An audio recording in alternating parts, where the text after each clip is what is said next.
I bought the house on Crescent Drive for $187,000, nearly $100,000 below market value. The realtor was upfront about the reason. 3 years prior, a woman named Eleanor Marsh had died inside. Natural causes, they assured me. She was 87 years old. Her heart simply stopped while she was watching television. I was a practical person. I didn't believe in ghosts or curses or haunted houses.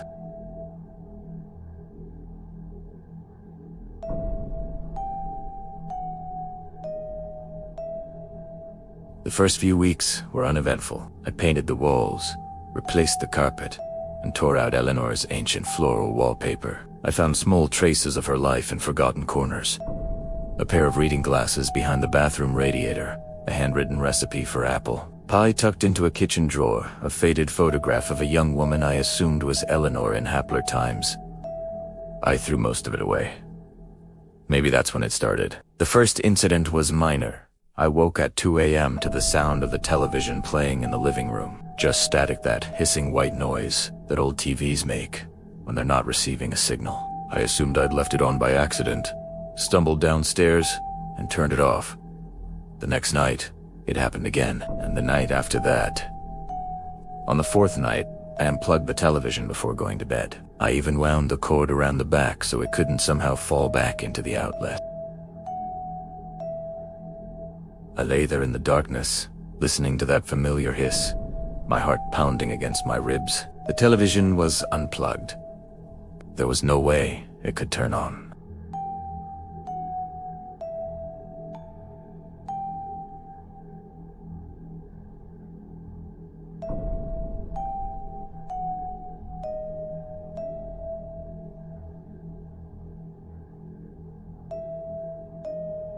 The temperature in the house seemed to fluctuate randomly, dropping 20 degrees in seconds before returning to normal. And then there were the footsteps. They always came at the same time. 3:17 a.m. I know because I started setting my alarm, wanting to catch whatever was making the sound.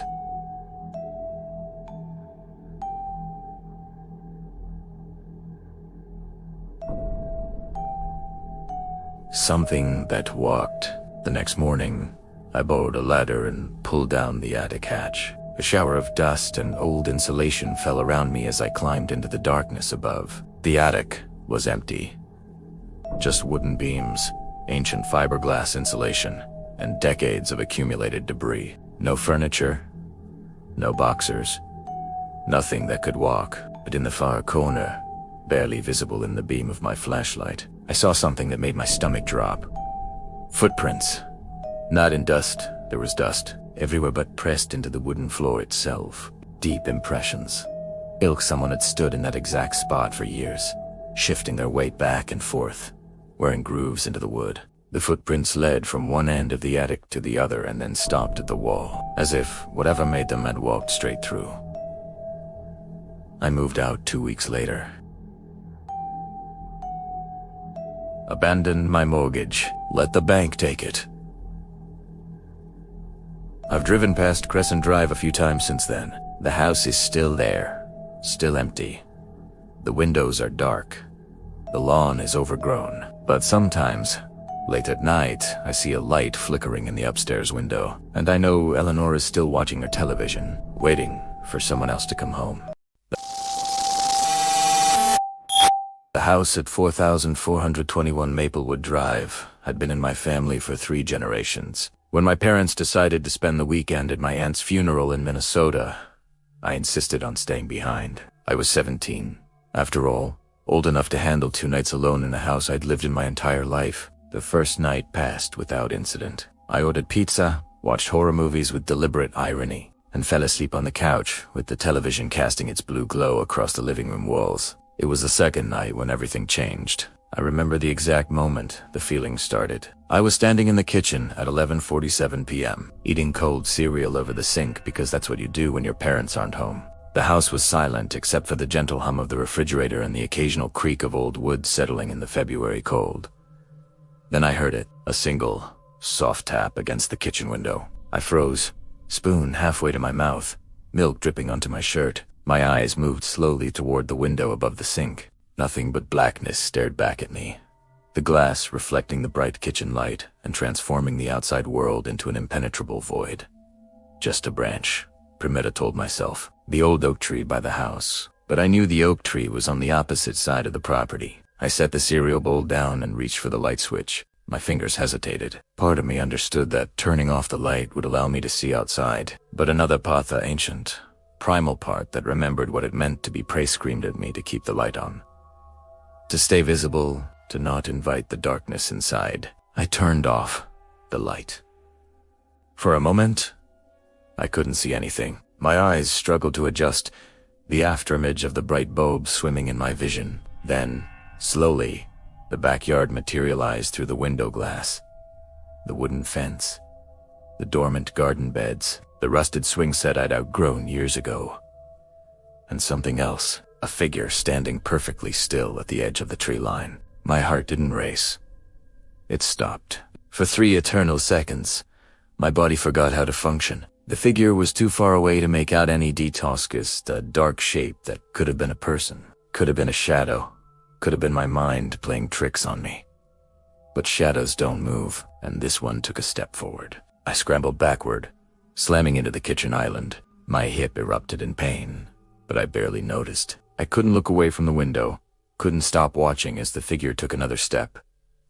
Then another, moving with a slowness that felt deliberate, calculated, like it wanted me to watch, like it wanted me to understand that it was coming and there was nothing I could do to stop it. Primera, not to the front door. The figure was approaching from the back, and some instinct told me it would expect me to run that way. Instead, I sprinted to my bedroom on the 2nd floor, taking the stairs 3 at a time, my socks sliding on the hardwood as I rounded the corner. My bedroom door had a lock, just a flimsy button lock, the kind you could pop open with a credit card. But it was something. I slammed it shut and twisted the lock, then backed away until my legs hit the edge of my bed. Silence. The house was completely silent. I stood there in the darkness, breathing so hard I could barely hear anything else, straining my ears for any sound of entry. A door opening, a window breaking, footsteps on the stairs. Nothing. Minutes passed. Maybe 5. Maybe 20. Time had lost all meaning. My phone was downstairs on the kitchen counter, and there was no way I was going back for it. The landline was in my parents' bedroom at the end of the hall, but that would mean unlocking my door, leaving my safe space. Maybe I imagined it, I thought. Maybe it was just a deer or a neighbor checking on the house at midnight in the middle of winter, standing at the edge of my yard. The floorboard outside my door creaked. I stopped, breathing, every muscle in my body locked into place as I stared at the thin strip of light visible beneath my door. The hallway light was still off. I had even turned on any lights upstairs, but there was just enough ambient glow from the street lamp outside to illuminate the gap. A shadow passed across it. Not quick, not like someone walking by. Slow, deliberate, like someone standing outside my door, shifting their weight from one foot to the other. "Hello," my voice came out as a whisper. I tried again, louder. "Who's there?" No response. The doorknob turned, just slightly at first. Testing, then harder, the mechanism clicking against the lock. The door rattled in its frame as pressure was applied from the other side. "I have a gun," I screamed, the lie tearing from my throat. "I'm calling the police." The rattling stopped. Silence again. I grabbed the baseball bat I kept next to my dresser, only real weapon I had, and positioned myself facing the door. My arms were shaking so badly I could barely keep my grip. For the next 3 hours, I didn't move. I stood there, bat raised, eyes fixed on that door, waiting for it to burst open, waiting for whatever was on the other side to finish what it had started. It never did. When dawn finally broke, casting gray light through my window, I found the courage to unlock my door. The hallway was empty. I searched the entire house, but still clutched in my trembling hands, and found nothing. No broken windows, no forced locks, no sign that anyone had been inside. But when I went to the kitchen to retrieve my phone, I noticed something that made my blood turn to ice. My cereal bowl was empty. I had left it half full on the counter when I ran. To this day, I don't know who or what was in my house that night. I don't know how they got in or how they left. The police found nothing. My parents found nothing. But sometimes, late at night, I still hear that single tap against the window, and I never, ever look. My name is David Chun, and I have to tell you what happened to me. It was the winter of 2019, in a rented house in rural Ontario that I will never, ever return to. I was 24, working remotely as a software developer, and I thought 6 months in an isolated farmhouse would be great for my productivity. The rent was cheap, suspiciously cheap. Looking back, the owner, an elderly woman named Mrs. Patterson, seemed really eager to have someone in the property during the cold months. "Just don't go in the basement after dark," she said when she handed me the keys. She laughed when she said it, like it was a joke, like it was something she said to all her tenants. I laughed too. I really shouldn't have. The house was beautiful, but in a run-down kind of way. It was built in the 1890s, with high ceilings, warped wooden floors, and windows that rattled whenever the wind picked up. The nearest neighbor was almost 2 kilometers away. The only sounds at night were the howling winter wind and the occasional cry of coyotes in the distance. For the first month, everything was fine. I fell into a comfortable routine, work during the day, read or watch movies at night, and sleep in this creaky brass bed. The basement door stayed shut. I had no reason to open it. Mrs. Patterson mentioned the heating system was down there, but it was working fine. Then, in early February, the furnace died. I woke up at 3 a.m. to a house that had turned into a refrigerator. I could see my breath in the air as I fumbled for my phone to check the thermostat. It read 4 degrees Celsius and was still dropping. I had no choice.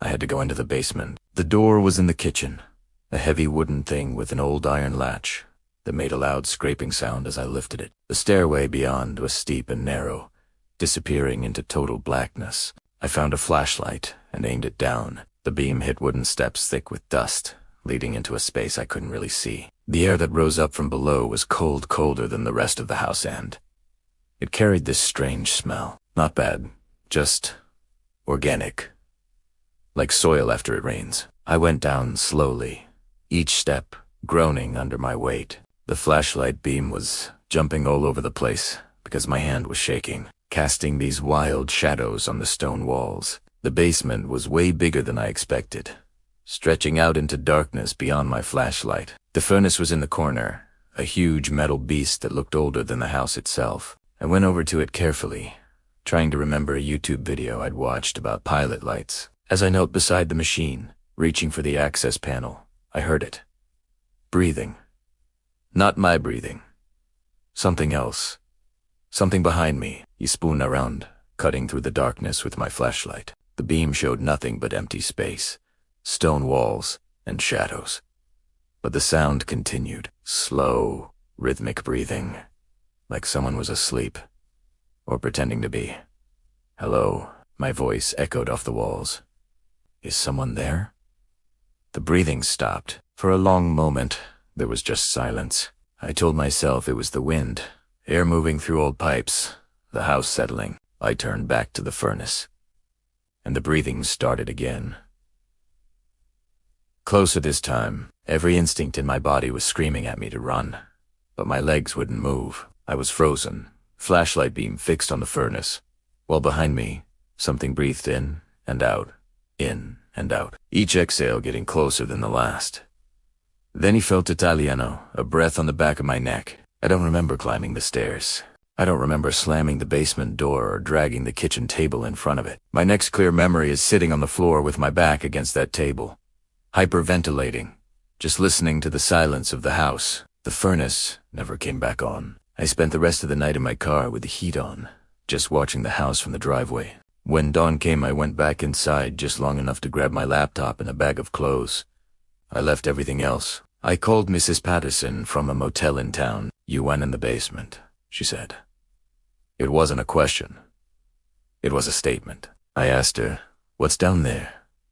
She was quiet for a long time. When she finally spoke, her voice was different, older, tired. My husband built that house, spent 2 years on it, did most of the work himself, including digging out the basement. She paused. He disappeared in 1987. The police searched the property, the woods, dragged the pond. They never found him. I don't understand, I said. Neither do I, she replied. But sometimes, late at night, I can still hear him down there. Her voice cracked, breathing. I never went back. I lost my deposit, abandoned my stuff, and drove 8 hours back to Toronto without stopping. But sometimes, in that weird space between being awake and being asleep, I hear it again. That slow, patient breathing, waiting for me to come back down.